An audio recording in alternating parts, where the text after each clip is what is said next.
Ladies and gentlemen, my name is Scott Kisagale, and I'm the owner, the creator, the chairman, and the founding father of the most revolutionary, passionate group wrestling group of all time, the National Wrestling Shooters. And today, I'm going to give you my Impact Wrestling review.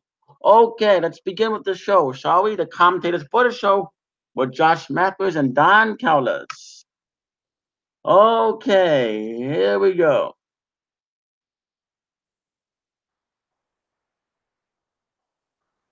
Go. We start the show with Rick Swan versus Petey Williams. Matt Sydal walks up before the match starts. He makes his way to commentary. He speaks about the opening Rick Swan's third eye. Rick tries to warm up the crowd at the start, but Petey goes for a roll up. Doesn't lead to a win, but the match kicks up after this. It's an even match, which looks to be going well after hitting a 450 from the apron onto Petey on the floor. When Saito says Witch is in trouble and gets up, he starts distracting Witch, shouting about his third eye. When Swan is up on the top of setting up a move, by the time he delivers the top of corkscrew splash, Petey moves and hits the Canadian Destroyer for the 1-2-3. Petey defeated Swan. After the match, Witch is pissed backstage. Saito tells him that the anger doesn't serve him. He's trying to show him the way. Swan tells him that he doesn't give a damn what the third eye tells him to stay there. How away from him. I thought it was a really good match, and could possibly lead into a feud between Rich Swan and Matt Saito. And I'm really looking forward to seeing that. And then Desi Hit Squad with Ganga Singh versus Grado and Joe Hendry. Joe Hendry's song is about platonic love of Katrina with lines like platonic love is possible, and I think I'm in love with my best friend's girl, but only as a friend.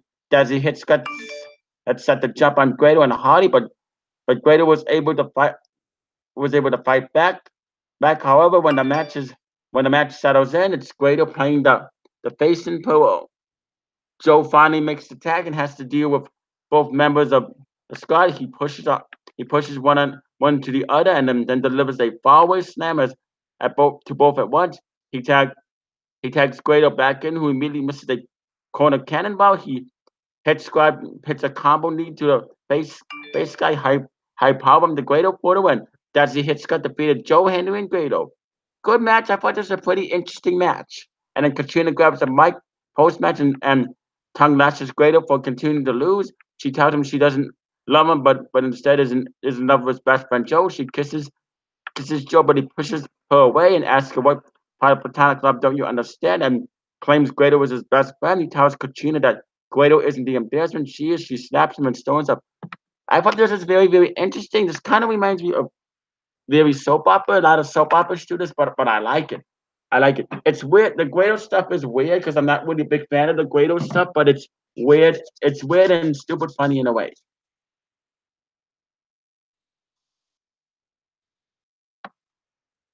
And then backstage, Grado tells Joe he didn't see it coming. Henry says he's mortified he didn't see it coming. He's legit but she wanted to plan a late night surprise for Grado. He tells Grado he can always trust him, and they share her. Okay. And then there was a GW moment. Bodie Wade reveals himself as the head of the Aces of Eights. And then we see a pretty creepy video of Sue Young and her minions preparing a casket for Tessa Blanchard, said with Twinkle Twinkle Little Star playing in the background.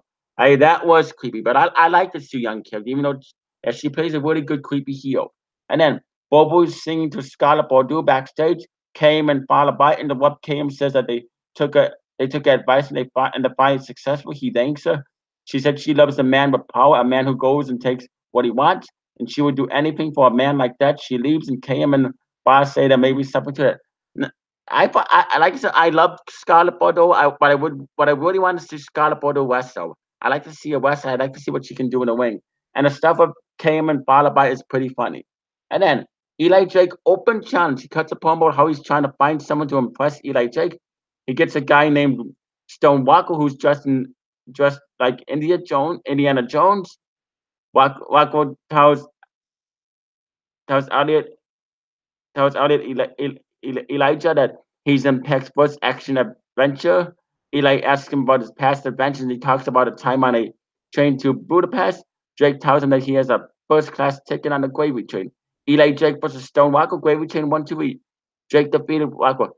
This was pretty much the scratches. It was funny because I like the Eli Drake match, but I would have liked to see what Stone Rockwell could do.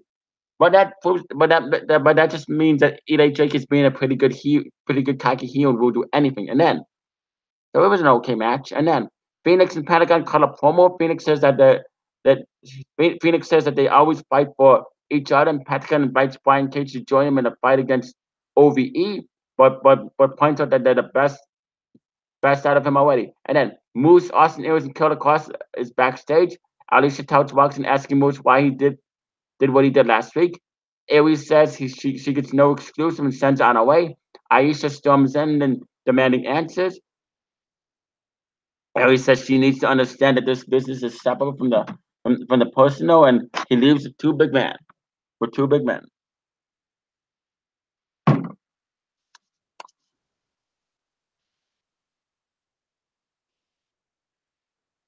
and then it's Sue Young versus Tessa Blanchard for the Knockouts Championship. Sue comes to the ring alone with no bridesmaids, no coffin.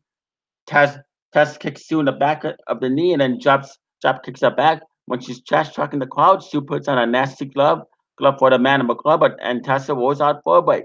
When Tessa gets back in the ring, Sue has a mini burst of offense, but soon it's back to Blanchard, who is controlling this match.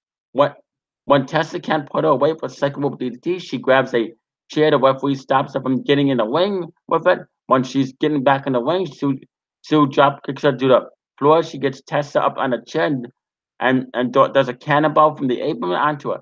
This allows Sue to finally get a decent one of offense. She brings Tessa back to the top rope, but Tessa delivers a top rope cutter. Both women down, down Tessa calls to the cover, but only gets a 2 count. Impact is going to a break, and this match is already very good. Impact is back, and these women are trading forms in the middle of the ring. Sue is able to set up for the panic switch, but Tessa fights out and hits the buzzer DDT for the 1, 2, 3. Tessa Blanchard defeated Su Yung to retain the knockout title. I like this match. I thought this was match. Both Tessa Blanchard and Su Yung put on a good stride, and I'm like this, and I know this. And this feud, in my opinion, is going to continue. But wait, here comes the brides and the casket. Tessa stares down the bridesmaids, and it's attacked from behind by Su Yung, who hits the panic switch. Sue drapes the championship over her shoulder and then drags Tessa to the casket and started a random commercial. That segment was totally over. And then Ellie and Carol Hogan help. I wish they would have showed more what happened. I mean, but it looks like they're going to continue to Sue Young versus Tessa Blanchard. But is Tessa? But who's the face? Is Sue Young the face, or is Tessa Blanchard the face? Interesting. Then we get a Brian Cage video package that was interpreted by a movie and cut back. LAX meeting. We see King going to a meeting place. Conan is already there. 3 older gentlemen are sitting at a table. One of the men at the table say they can't allow this to go on. They say they can't hurt a child. Conan says he understands the G code, but King doesn't get it. King claims he's making the most money for them. They all cheat and stab people to get by. But when he does that, he gets crucified. They raise the snake, and they raise the snake. Interesting. I like the stuff with LAX. I really enjoy the stuff they do with LAX. I think it's very, very entertaining, and I like it. Then the 3 elders discuss it. They say can't. They say the case fire will continue until October 14th in New York City at Bound for Glory. It'll be Santana, Ortiz, and Conan versus King, Homicide, and Hernandez. I like that. And I'm really looking forward to seeing that match.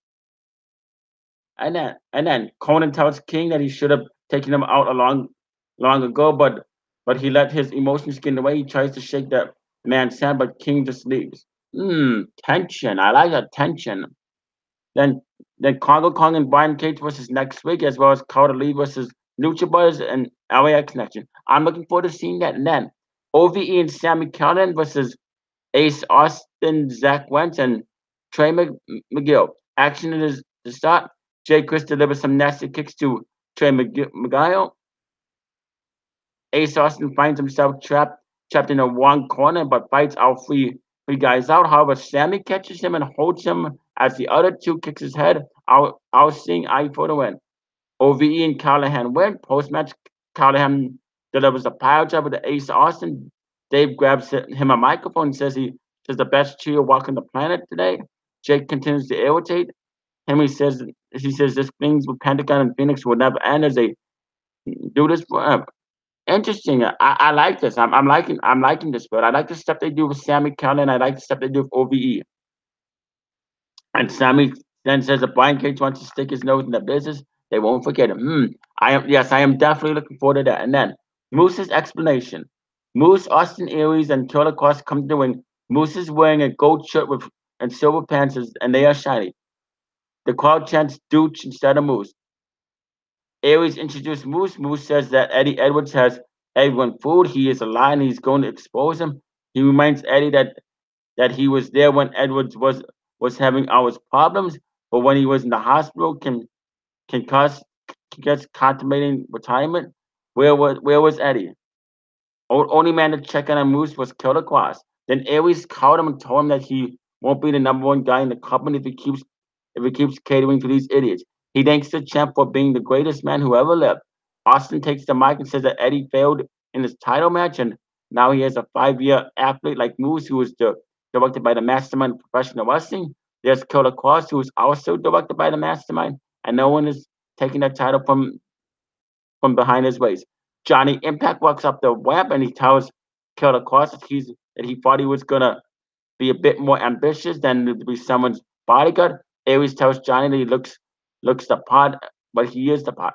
Johnny says that Bound for Glory, it will be Austin Aries versus Johnny Impact at Bound for Glory. Aries says, why wait? Let's do it now. He sends his boys out to the ring. Impact says he's seen this movie before and knows how it ends, but Austin can join him on the web. Austin Aries declines that. When Johnny makes a comment about Aries having a small banana in his pocket, Aries wants at them. He seems to have the advantage until it becomes a numbers game. Then it becomes 3-on-1 beatdown.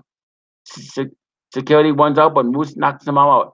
Aries and Moose grab chairs, and one of them goes around the neck of Johnny, and Austin Aries hits that one, but chair just like Eddie got got last week, and it ends. And I would give this episode a 9 out of 10. I would rate this 9 out of 10, 5 stars, 2 thumbs up on Nature Plus. I, I'm really impact under the Don Cuss and Scott Demoy management. Impact Wrestling just keeps getting better and better. I'm really looking forward to seeing what they can do. I got and I like Moose as a heel. I'm really enjoying Moose as a heel. So I wonder where they're gonna go with this because I know they're going. In my opinion, it's weird seeing Moose as a heel, but it's something fresh and it's something new, and I like it. I like it. So yeah, I'm very impressed with this. Anyway, you know who to subscribe you. I must out bid you adieu, good night, and goodbye, and bang.